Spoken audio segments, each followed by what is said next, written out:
ଆଚ୍ଛା କେବେ ଏମିତି ଗୋଟେ ଖାଦ୍ୟ କଥା ଭାବିଛନ୍ତି ଯାହାର ମୁଖ୍ୟ ଜିନିଷଟା କାମୁଡ଼ିଲେ ଭାରି କଷ୍ଟ ହୁଏ? ଶୁଣିବାକୁ ଅଜବ ଲାଗୁଛି ନା? ହେଲେ ଆଜି ଆମେ ଓଡ଼ିଶାର ମୟୂରଭଞ୍ଜର ଠିକ୍ ସେମିତି ଗୋଟେ ଅଜବ ଆଉ ସ୍ୱାଦିଷ୍ଟ ଖାଦ୍ୟର ରହସ୍ୟ ଖୋଲିବାକୁ ଯାଉଛେ। ଟିକେ କଳ୍ପନା କରନ୍ତୁ ତ, ଯେଉଁ ଜୀବର କାମୁଡ଼ାରେ ଆମେ ଡରି ଯାଉ ସେଇଟା ହିଁ ଯଦି ଗୋଟେ ପ୍ରସିଦ୍ଧ ଖାଦ୍ୟର ମୂଳଦୁଆ ହୋଇଥାଏ, ତେବେ ଚାଲନ୍ତୁ ଏହି ରହସ୍ୟ ଉପରୁ ପର୍ଦ୍ଦା ଉଠେଇବା। ହଁ, ଆମେ କଥା ହେଉଛେ ଆମ ମୟୂରଭଞ୍ଜର ସେହି ପ୍ରସିଦ୍ଧ କାଇ ଚଟଣି ବିଷୟରେ।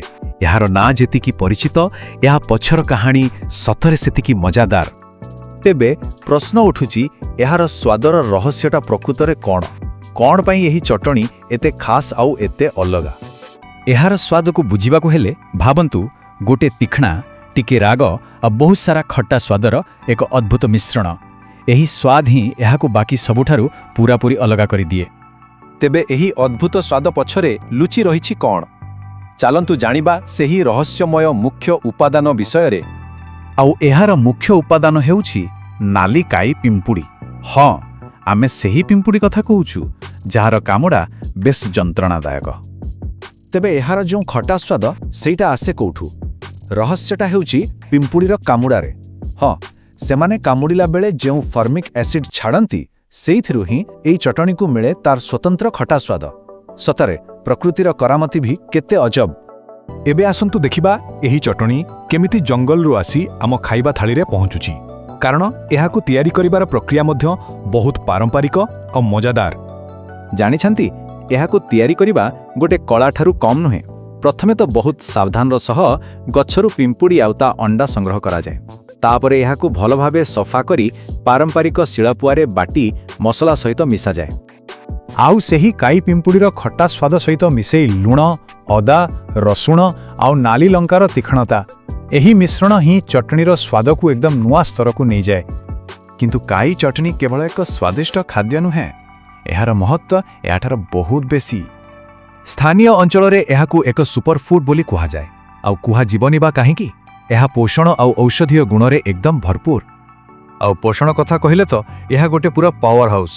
ଏଥିରେ ପ୍ରୋଟିନ୍, କ୍ୟାଲସିୟମ୍, ଜିଙ୍କ୍, ଆଇରନ୍, ଏମିତିକି ଭିଟାମିନ୍ B12 ଭଳି କେତେ କ'ଣ ଅଛି। ଖାଲି ସେତିକି ନୁହେଁ, ଏହା ରୋଗ ସହ ଲଢ଼ିବାକୁ ଶକ୍ତି ଦିଏ ବୋଲି ବିଶ୍ୱାସ କରାଯାଏ। ଆଉ ପାରମ୍ପରିକ ଭାବେ ଲୋକେ ମାନନ୍ତି ଯେ ଏହା ମସ୍ତିଷ୍କ ଆଉ ସ୍ନାୟୁ ପାଇଁ ବି ବହୁତ ଭଲ। ଏବେ କି ସ୍ଥାନୀୟ ଆଦିବାସୀ ଚିକିତ୍ସକମାନେ ବି ଏହାକୁ ଥଣ୍ଡା, କାଶ, ଗଣ୍ଠିବାତ ଆଉ ଭୋକ ନ ଲାଗିବା ଭଳି ସମସ୍ୟା ପାଇଁ ଏକ ପ୍ରାକୃତିକ ଔଷଧ ଭାବରେ ମଧ୍ୟ ବ୍ୟବହାର କରନ୍ତି। ଏହି ଚଟଣି କେବଳ ପେଟ ପାଇଁ ନୁହେଁ, ବରଂ ଏହା ସ୍ଥାନୀୟ ସଂସ୍କୃତି ଆଉ ପରମ୍ପରାର ଏକ ଅଭିନ୍ନ ଅଙ୍ଗ। ମୟୂରଭଞ୍ଜର ଆଦିବାସୀ ସମ୍ପ୍ରଦାୟ, ବିଶେଷ କରି ସାନ୍ତାଳ ସମ୍ପ୍ରଦାୟ ପାଇଁ ଏହି ଚଟଣି କେବଳ ଏକ ଖାଦ୍ୟ ନୁହେଁ, ଏହା ପିଢ଼ି ପରେ ପିଢ଼ି ଧରି ଚାଲି ଆସୁଥିବା ସେମାନଙ୍କର ସାଂସ୍କୃତିକ ପରମ୍ପରାର ଏକ ପ୍ରତୀକ। ଗୋଟିଏ ସମୟରେ ଏହା ଥିଲା ସେମାନଙ୍କ ପାଇଁ ପୌଷ୍ଟିକ ସୁରକ୍ଷାର ମୁଖ୍ୟ ଆଧାର। ଆଉ ଆଜି ଏହା ହଜାର ହଜାର ଆଦିବାସୀ ପରିବାର ପାଇଁ ଜୀବିକା ନିର୍ବାହର ଏକ ବଡ଼ ମାଧ୍ୟମ ପାଲଟିଛି। ଏବେ ଆସନ୍ତୁ ଏହି ଅନନ୍ୟ ଖାଦ୍ୟର ସବୁଠାରୁ ବଡ଼ ସଫଳତା ବିଷୟରେ ଜାଣିବା, ଯାହା ଏହାକୁ ବିଶ୍ୱସ୍ତରୀୟ ପରିଚୟ ଦେଇଛି। ତେବେ ଏହି GI ଟ୍ୟାଗ୍ ହେଉଛି ଏକ ସରକାରୀ ସ୍ୱୀକୃତି, ଯାହା କୌଣସି ଜିନିଷର ନିର୍ଦ୍ଦିଷ୍ଟ ଭୌଗୋଳିକ ଉତ୍ପତ୍ତି ଆଉ ତାର ଅନନ୍ୟତାକୁ ପ୍ରମାଣିତ କରେ। ମାନେ ଏହା ତାର ସାଂସ୍କୃତିକ ଏବଂ ଆର୍ଥିକ ମୂଲ୍ୟକୁ ସୁରକ୍ଷା ଦେଇଥାଏ।